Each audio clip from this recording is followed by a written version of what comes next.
All right.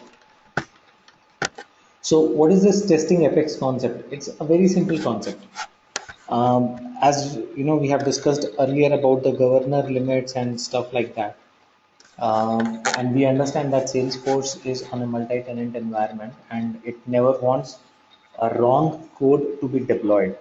You know, any code which is not correct to be deployed to the production. All right. So they try to make sure that all the code which has been written, every piece of code which has been written, gets some sort of testing before it is deployed to production, so that it's good thing for from the Salesforce end that they will not have the codes running in which are not correct. Okay, and it's also good from the client end. The client will be happy if your code is correct before deployment. If you do some sort of testing, uh, your clients will face lesser difficulties in executing the code, right? So sometimes it happens that you have written a code that works pretty okay for one scenario. You tested it with one particular record, it worked absolutely fine, but now you try to test it with some other record, it's not working. So finally when it's deployed, it does not work properly, okay, and it starts giving error. So Salesforce has a very simple concept that any code which is being deployed needs to be tested. Okay, how that will be tested? There is a way of testing that. And when we do the testing, Salesforce returns a code coverage for the code. All right. So it's pretty simple. Let's say if you have 100 lines of code. Okay. If you have 100 lines of code, you'll have to write uh, test methods to test the actual code. Okay. So it's like more code to test the original code. That is what it is. Okay, so you need to write test methods. So far we have talked about different types of methods, but now I'm going to talk about the test method. So you need to write test method to test the actual code. So this test method will not do anything. It will not do any DML operations. It's not going to create data. It's not going to delete any data. It will only test your actual code and see if your actual code is working fine or not. That's what it will do, right? And if it finds that your code is fine, then it will give you a code coverage. All right. So that's a simple logic. So for every correct line of code, because we have 100 lines of code, for every correct line of code, it will give you 1% code coverage. It depends on how many lines you have. So you get the code coverage depending on how many lines of code you have. Now you need minimum 75% of code coverage to deploy your Apex to production. Simple thing. Minimum code coverage which is required is 75%. So there's not, if your code coverage is not 75%, you cannot deploy your Apex to production. Fine. So that's the logic. Now how does it calculate 75%? 75% of the lines. So if you have 10 lines of code, you should have at least 8 lines covered, then you will get 80%. If you have 7 lines covered, it will be 70%. That is what a very simple logic. Okay, so you should have at least 75% of your the code lines covered. Okay, so you'll have to write a test method to test the actual methods, and in return Salesforce will give you code coverage, and you need minimum 75% of code coverage to deploy it to production. Now, though this is something which is mandatory from salesforce.com side, they have made it a mandatory thing that we have to put the code coverage thing. Fine.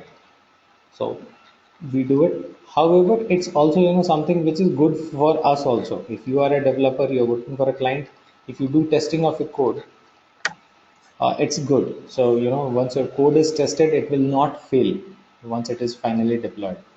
Otherwise, if it you checked it, it was working fine, and finally you deployed and then it was not working, that is a bad situation, right? So it helps you avoid that situation also. So Salesforce makes it mandatory, and otherwise also it is important. All right. So that's about testing. Now let's understand what exactly we do in the test. Let's say in your actual code, so let me just explain this thing to you in a very simple format. Let's say in your actual code you are trying to insert some data. Okay, so your actual code operation will have some insert operation being executed. Let's say that is the thing. So in your test code, what do you have to do? Insert sample data and check if it works. That's it. In your actual code, if you are trying to update some records, in the test code you should try to update some sample records and see if it is working. That's it. So whatever needs to be done in the actual code, the same thing needs to be done in the test code and needs to be checked if it is working fine or not. But there is a difference between the actual code and the test code. The actual code has access to your database. Okay, if you're doing an insert operation, that happens on your actual database, right? Test code is not connected to your database, does not have access to your database. Right? So in your actual code, in case you have written, so I'm just trying to give you the pointers.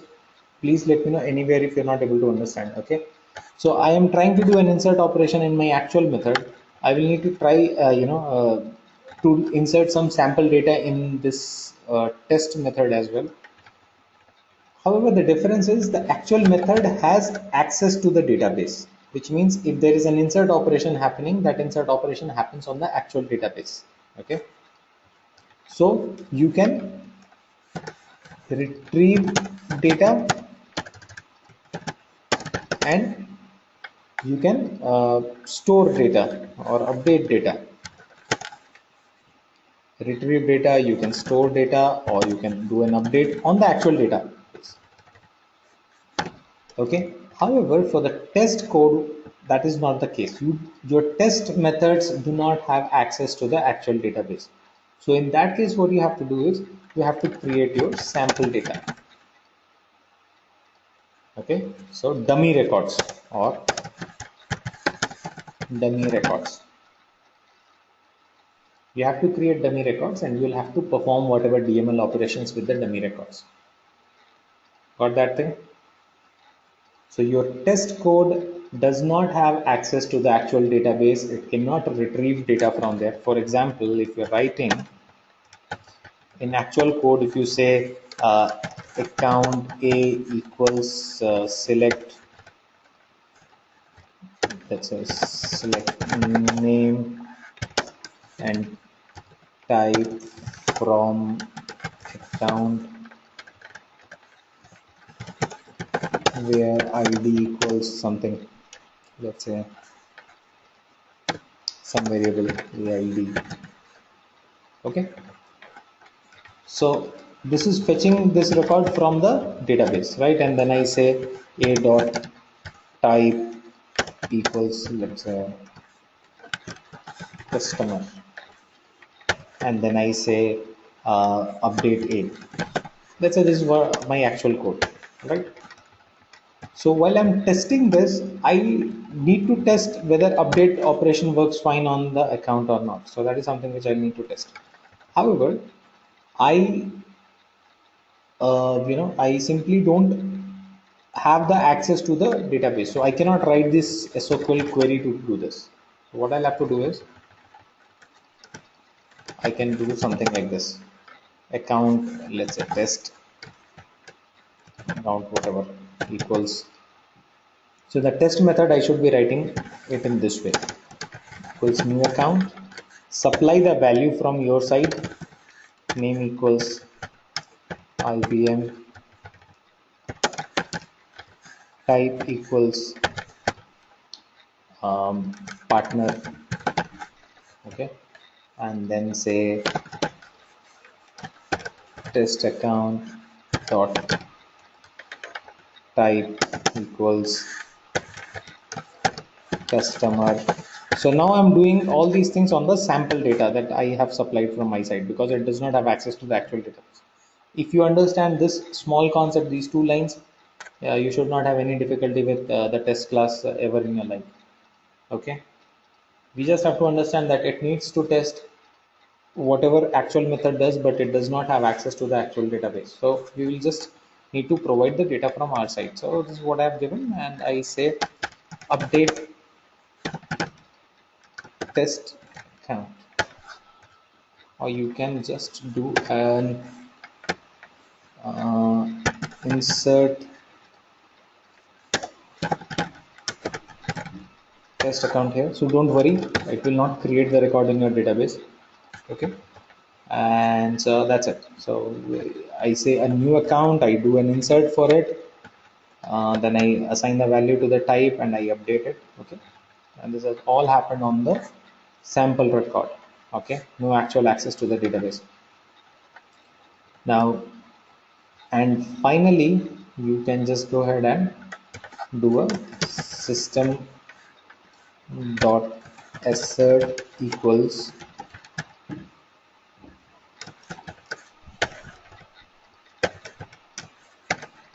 just do an system dot assert to check whether the type got updated correctly or not. So the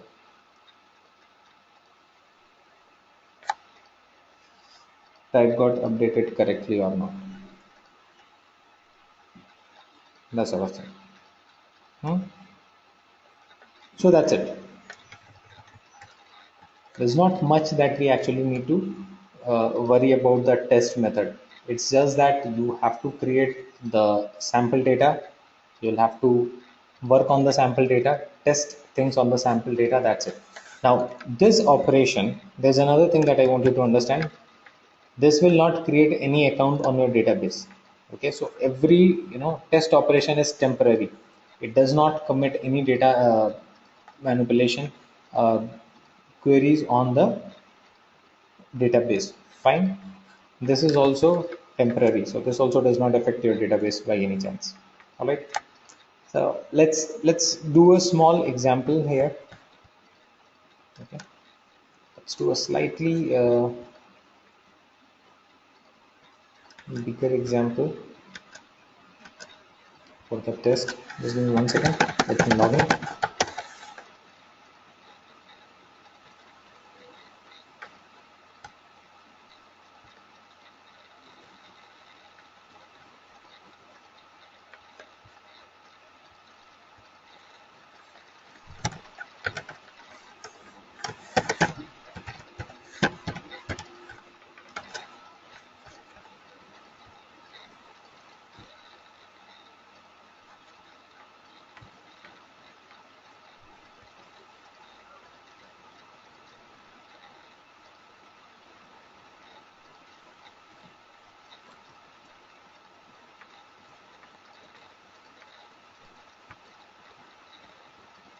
Okay, so here we are.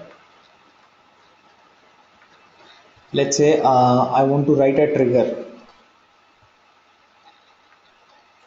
I need a trigger and I will test the trigger.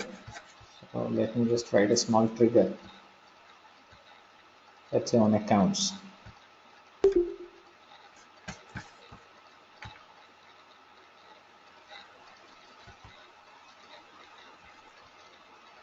Let's write a small trigger on accounts.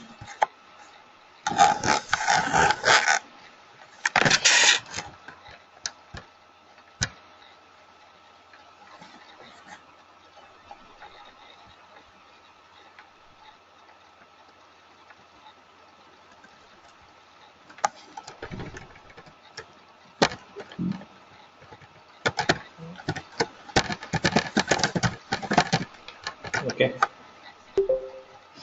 What I want to do is I just want to say for count A when trigger dot new.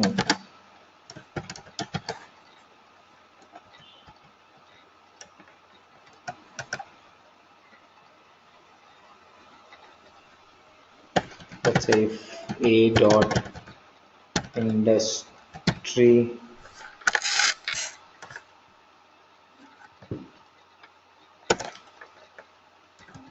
equals technology,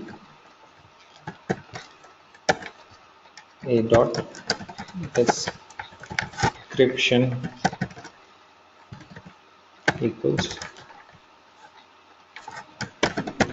technology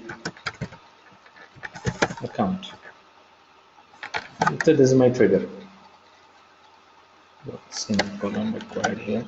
Yes. Okay. So I just want to do this, that if the industry of that account is technology, it should just go ahead and update the description to technology account. That's it. All right. So this is what my trigger will do. Okay. So this is a before insert trigger, which means it's actually performing an insert operation, though it is not mentioned here explicitly, but it is performing an insert operation. Now, how do you write a test for this? So it's pretty simple. You just have to do a test for this. So what I can do is, for writing a test, you should create a separate class. Okay, create a separate Apex class, and so it's a good practice to write test in a different class. And your test classes should start with @is_test. So this is the annotation which you should begin with your test class, right? So click on new, write a test class, @is_test. Okay. Why I have written this, I'll talk about this. Let's write the class. I say public class test class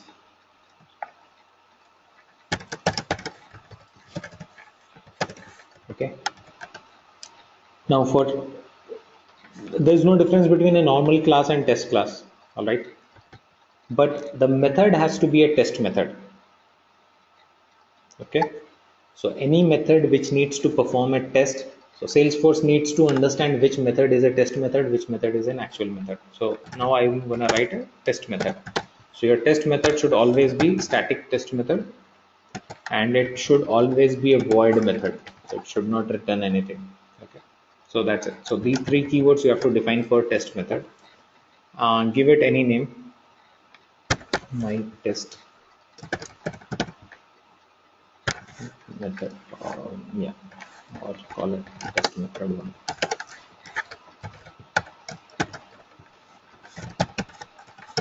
So just give it any name,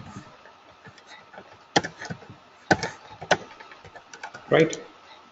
Now in this, what we'll have to do is, we just have to test whether the account gets inserted and the description gets updated properly. So when I do an insert, because my trigger is supposed to update the information, right?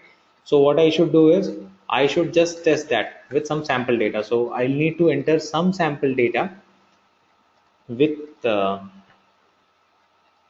industry equals technology, and then I'll do a system.assert equals to check whether the description got updated or not. As simple as that. All right. So all that we have to do is, we just have to do a list of account. Okay, and it's important for you to check any trigger with bulk records. All right, because in trigger, what do? We write for loops, right? So it's very important for us to go ahead and check if we are doing the test method with bulk records. All right, so let's say list of accounts, call it HCTS equals new list of accounts. Because it's trigger, I'm checking it with bulk records, so that's fine. All right, Now I'll have to supply the values for these records. So what I'm going to do is I'm just going to run a for loop to create records, sample records. For I equals 0, I less than 200, I plus plus,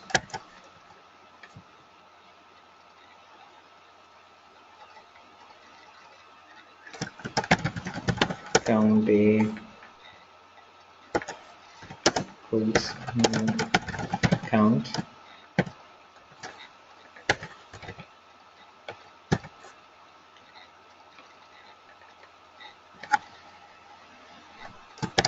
name equals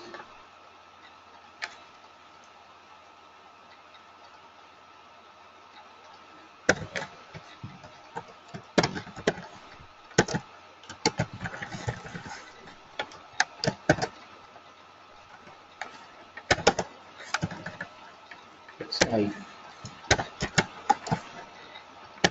Industry equals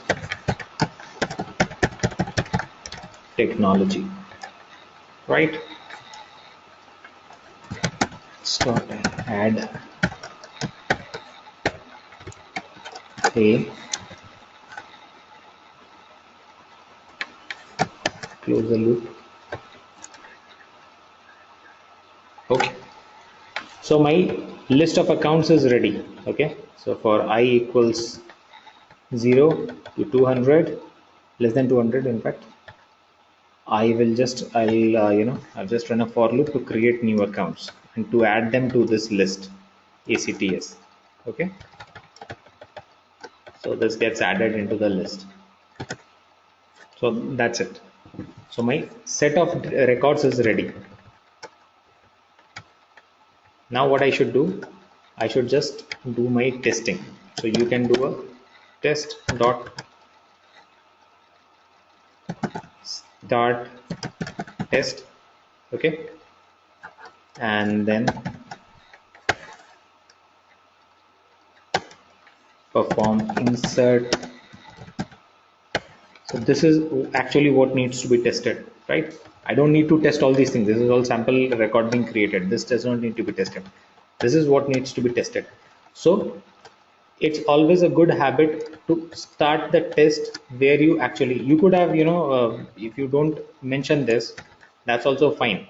Okay, but then what will happen, this entire thing will get calculated under one transaction and your governor limits will get reduced, right? So if you have performed any DML operations or stuff like that here, that will affect this one, right? So we don't want that. So when you start the test, use this test dot start test method, your governor limits are again refreshed.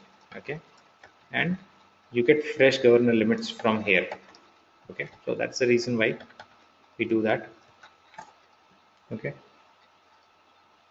now you say test dot stop test. Okay,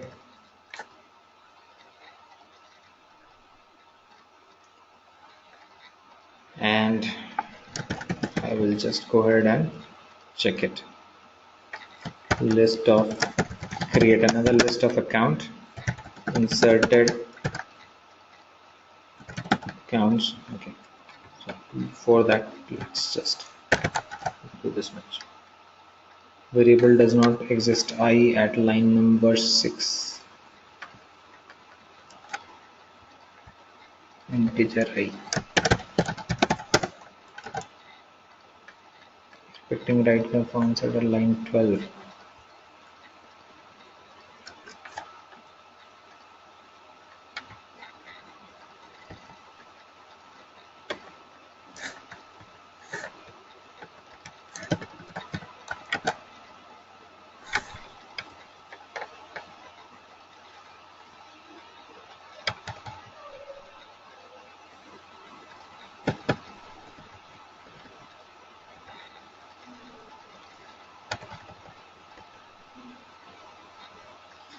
Method works.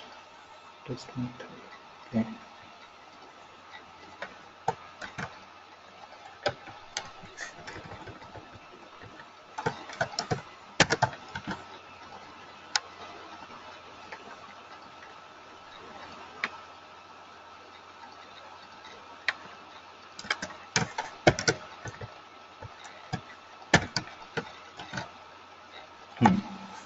That's fine.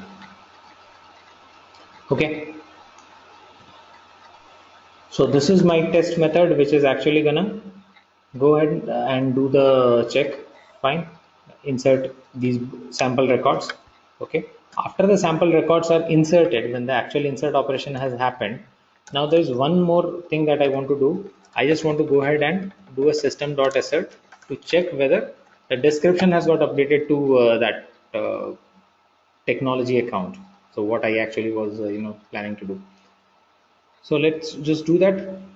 So create another list of accounts, call it inserted accounts, and now write select query here, select name, industry, and description.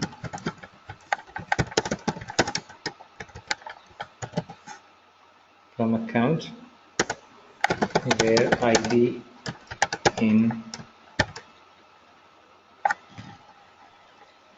accounts. Right.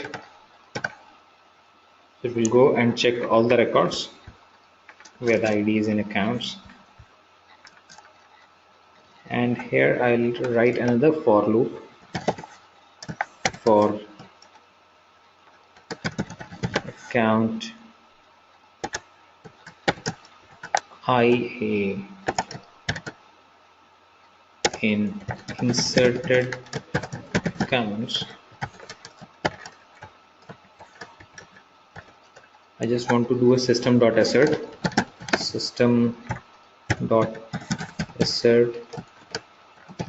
equals, just let me check whether the result is favorable, positive result has come or not. So description field should have become technology account, which field? Description field.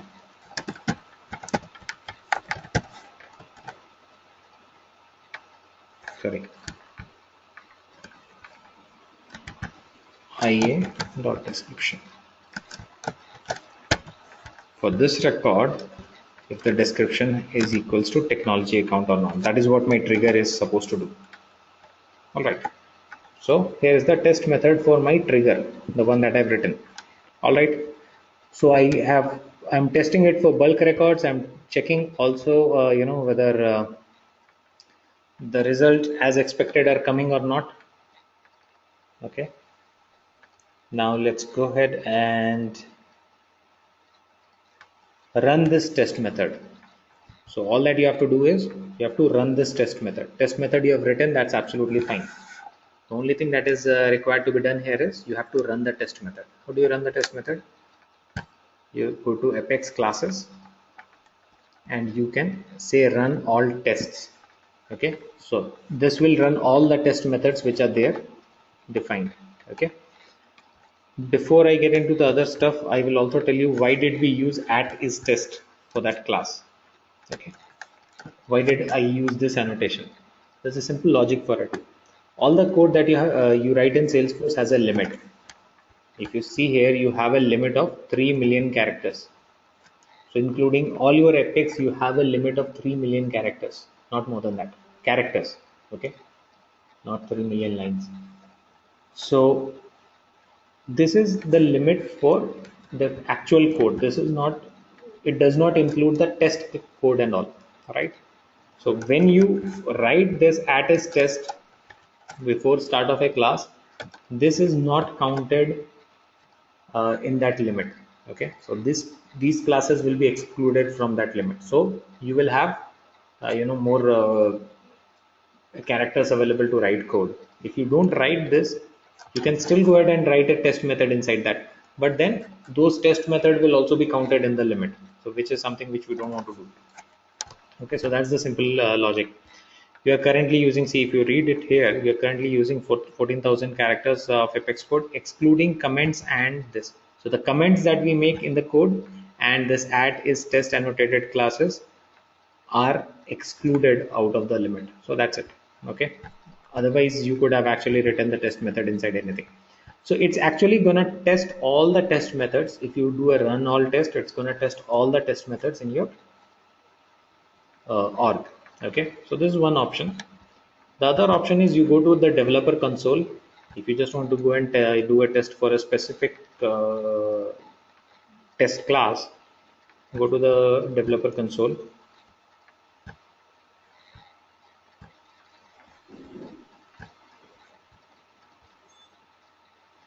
Go to the tests.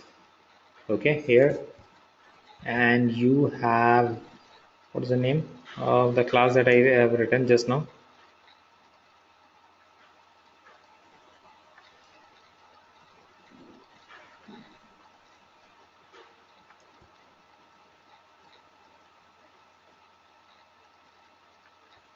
Okay, or you can just go here, new run. Okay, click on new run, and this is the test class, right? Select the class. It will only show you the classes where there is some test method. So select the class which you want to run, bring it here, and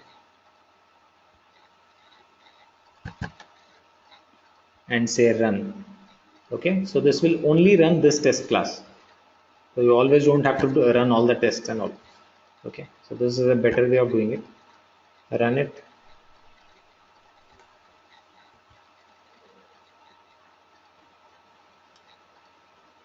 See, T1 is the code that I had. It gives 100% code coverage for that code. T1 is a trigger, right? So my test class, once I've run it, all others are at 0% because we have not tested anything, right? Code coverage for this is 100%. 3 lines were there and 3 lines have been tested and they are working fine.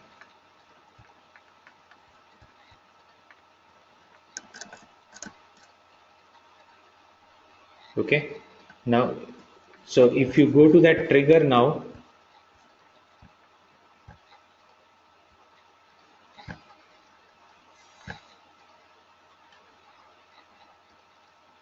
if you click on this trigger also, it will show you code coverage, right? So you can see the code coverage here. You can see the code coverage on the developer console for any class. So all your classes and all the triggers are listed here. You can see the code coverage here for everything. All right. So this is what we have to do. After every trigger you write, you'll have to write a bit of code which has some sample data, and then that performs the operation, and then that you just check whether the results are positive. That is something which needs to be done. All right. Please let me know if there is any question or doubt. Clear on this? Testing? All right. Now, so that's about testing. This is what is required before you can deploy any code to production. Okay, before you actually start moving any code to the production. So far we have been working with developer edition, so it's absolutely fine. Whatever we are doing is on the developer edition, but once you're working in an organization, you will be more working on the sandbox, right? That is what we have discussed earlier. If you're working on the sandbox and you try to move things to production, you will have a problem if your code does not have 75% code coverage. It will not deploy it to the production. Okay, so you need to have 75% code coverage overall to deploy it to the production. Okay, so that's it. All right. Now, coming to the reference material. All right. So as I told you today, I'm going to share some, some of the reference material with you, which you can refer to. All right. So we have done, a lot of examples during these sessions, and we have talked about a lot of code and programming. However, as you also understand, this is going to be, uh, a practice that you have to get into. It's not something that you will get to know each and everything all of a sudden. So you have to learn a lot more, and it completely depends on how much time you spend and how much you practice and how much you work towards things, right? By now you have concepts, about everything. What is expected out of you, that you should have concepts about everything. Writing program will definitely take some time for you. while you go for an interview, you should be able to use your concepts. No interview requires you to sit and write the program, right? So people who are still struggling a little with the syntax, don't worry. Be confident on the concepts that you have. Interview requires you only to talk about concepts. And seriously, if I am the interviewer, I will be interested in knowing whether you have the concepts or not. Even if you are not aware of all the syntaxes, you do not know them by heart, that's absolutely fine. I mean, you can see the reference material and get the syntax and everything, right? But still, more you work towards things, you will become an expert in things gradually. All right. So there is some reference material which I'm going to share with you, or I'm going to suggest you, which will be your good friend for at least for the next 1 year or two. So while you are initially working on Salesforce, and even after that. So we will start with Visual Force. For Visual Force, your first best friend to help you is going to be the class recordings. So make sure that you guys and these are all available to you. So keep on going back to the recordings, do revisions whenever required. All right, and if you have if you're not very clear on certain concept, go back and listen to the complete recording, see the code, try to work on it. Okay, so class recording is something which is very important. Apart from that, in people who have actually subscribed to that channel, in case I'm uploading some new videos, I keep on sharing some different examples in some different sessions. So you can actually be subscribed to that, and you will keep on receiving new videos. The ones which you feel you already know, you just can ignore them, and the ones which you feel are new to you, you can actually listen to them. So that's one. Second is the examples in this class. So before you look into any reference material, I would strongly recommend go through all the class recordings and go through all the examples discussed in the class, and you should be crystal clear with all those concepts, whatever we have discussed. Okay. So that's the second thing. Third thing will be a Visual Force workbook, which we have. So there's a workbook called Visual Force Workbook. Okay, there are a few examples. Some of them we have already discussed. You will those will be simple to use. Some of them we have not done. Some new examples. So it's always good to do that workbook at least 2 times. Finish that workbook. So it's a workbook. You just have to do it chapter by chapter, and you can do it twice or thrice. If you finish it, it should not take more than 2 hours or so to finish it once. So if you are able to do it 2 times or 3 times, it should be fine. So there's a Visual Force workbook. Here's the link. Okay, so Visual Force workbook is one nice thing to refer to. And then there is the big book for Visual Force, which is Visual Force Reference Guide, Developer's Guide. So you should use these materials or references in the same sequence as I'm mentioning here. Then it makes a lot of sense for you. So first of all, go through the class recordings, then look into those examples, try to create a little complex examples, then go through the workbook at least twice, and then go to the reference guide. So this reference guide is a big book. Okay, if you try to read the entire reference guide, you will become a Salesforce developer maybe next year. So you don't have that much of time.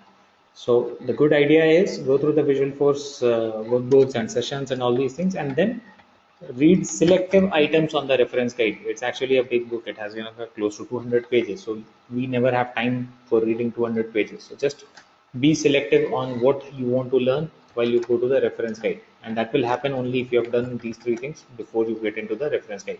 All right. That's for Visual Force. Same goes with Apex. Okay. We have the class recordings, and we have the examples discussed in the class. and then we have an Apex workbook. Same way we have a workbook for Apex.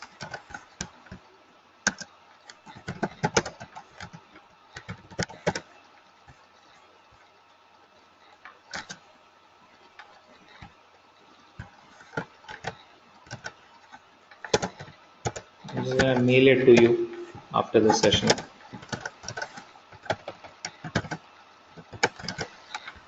Okay, and we have an Apex developers guide as well.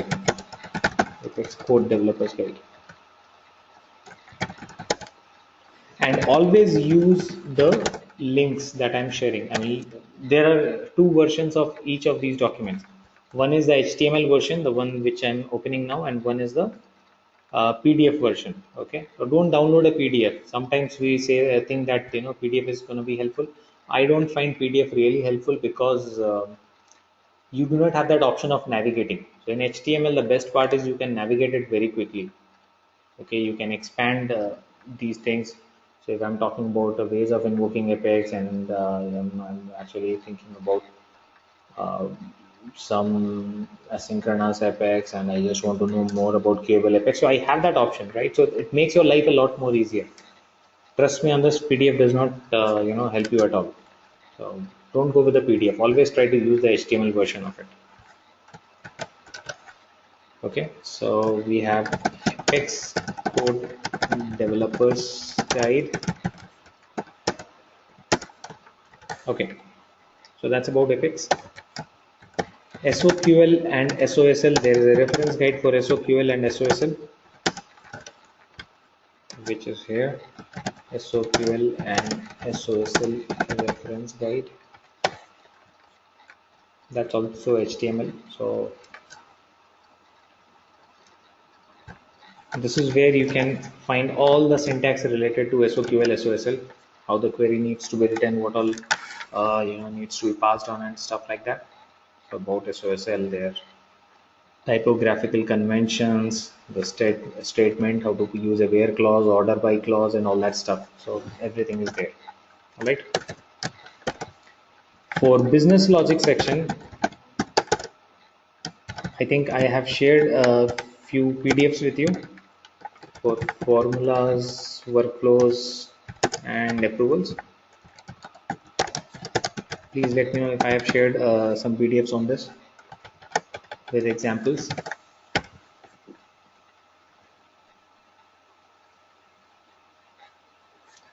Someone has to answer.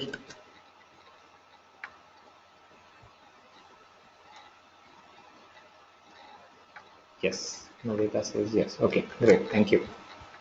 So you can use those PDFs for the business logic section to practice more on the formulas, workflows, and approvals part, right? And apart from that, you also can refer to the Salesforce.com help for any topic.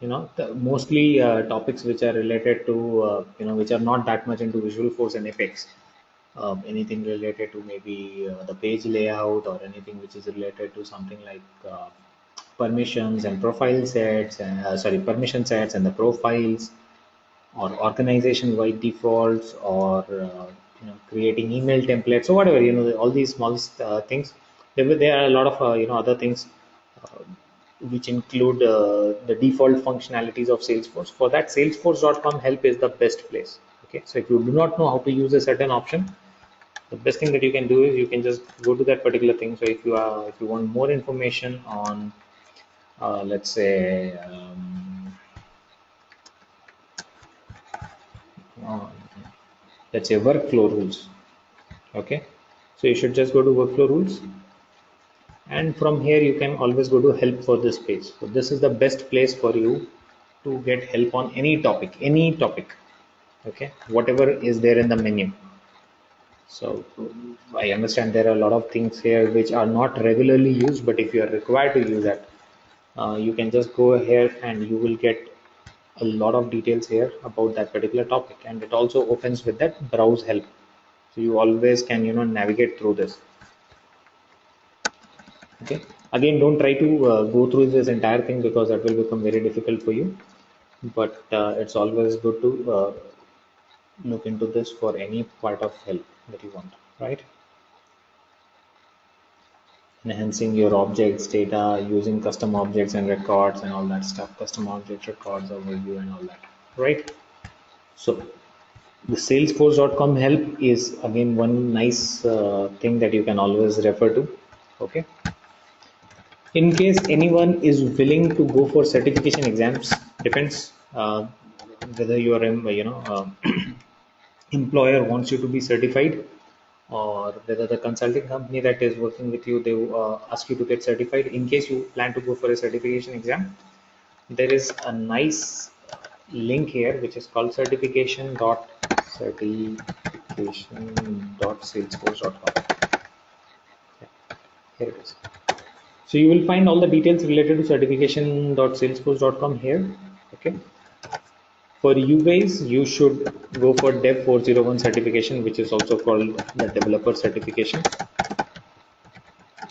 So this is a certification you should ideally do. However, if you want more information on other certifications also, you can just go to certification.salesforce.com.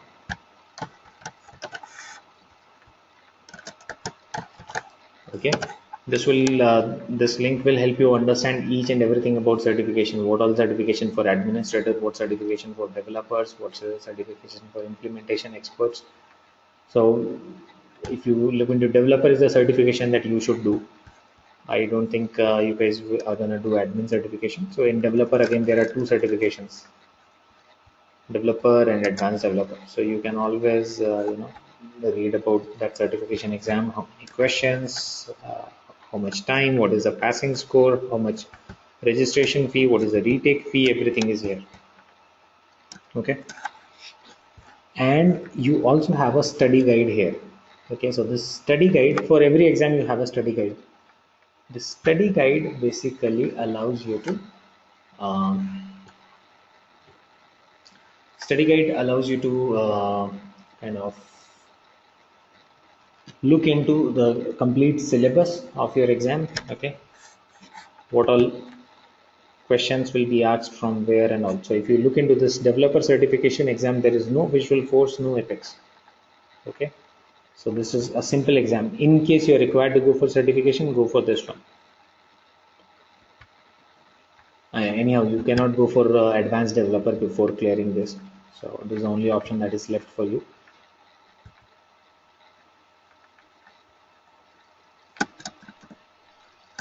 Okay, so this is where you get, what am I doing? Yeah, so this is where you get the weightage of this topics. Application design is 5%, force.com platform understanding is 5%, data model is 32%. It includes things like creating objects, tabs, profiles, permission sets, organization by default. User interface is 15%, which includes things like page layout and stuff. Business logic is 23%, which includes the formulas, validations, workflows, approval processes. Data management is 10%, data loader and stuff like that. Reporting, reports and dashboards is 10%. So you see there is no actual visual force or apex in this. So it's easy for you to clear. So certification is not difficult, but completely depends on what is your requirement. Do you actually need a certification? Uh, you know, when you start marketing your resume, I think the recruiter will help you understand that. For certification, it's required for the kind of jobs that you're going to apply for. All right. So this is going to be your reference for all the certification exams in case you plan to do that. All right. So that's about all reference material that you have, and I think this is a lot of material that you have. There's no better material from this. Yeah, of course. Initially, I have shared some of the workbooks. If you remember, there was a workbook for force.com development, but those are things which you have already done. So those have stuff like create objects and tabs and fields, so that's there. But you guys know a lot more than that, so I would not refer you those things. All right, so this is a reference material that you can have. Now what next? Next is a mock test Okay, that we have on Wednesday. So you have time till Wednesday for the mock test, right? And we have a doubts session on Thursday. Okay, so we don't have a session on Monday, we don't have anything on Tuesday, we have a mock session on Wednesday, so you have enough time to prepare for the things, and then appear for the mock test, and then we will have a doubt session on Thursday. So doubt session is where we are gonna talk about any doubts or clarifications that you need. All right, so that's what we are gonna do, right? So I'll see you all on Wednesday for the mock test. It's gonna be the same time as usual, and it's gonna be the same link. All right. Jeet, Yep,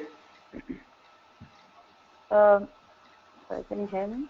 I can hear Yes. you. Yes, please go ahead. You know, I'll be traveling next whole week Mm-hmm. um, for a family thing. Mm-hmm. So, is it possible? Would you be conducting this mock test with any other See, this is groups that I an, can? yeah, so that's an online test. So what you can do is, I mean, all that I have to do is I have to share a link with you, and you guys have to do it on your own. So once you are, free, maybe maybe Sunday or Monday, whenever you're done with your traveling part, Okay, you can just drop me an email. okay, I'm gonna share that link with you, and you can do it okay. individually. So Thank you, that should not be a problem. thank you. Okay, that sounds great. Thank you so much. I appreciate that. All right. Yep.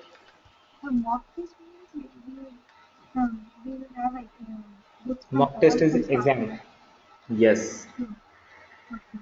So that exam helps me evaluate how you have been, or maybe how I have been performing all these days.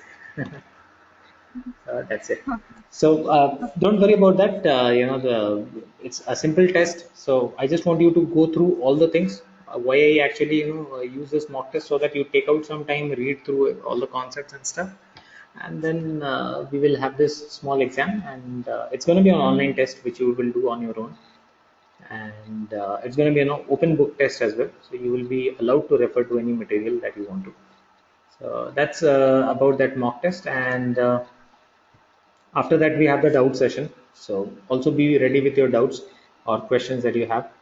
So do a thorough revision. Maybe next 3-4 days, I want you to spend as much time as possible, do good revision, and be ready for the mock test as well as the doubt session, right?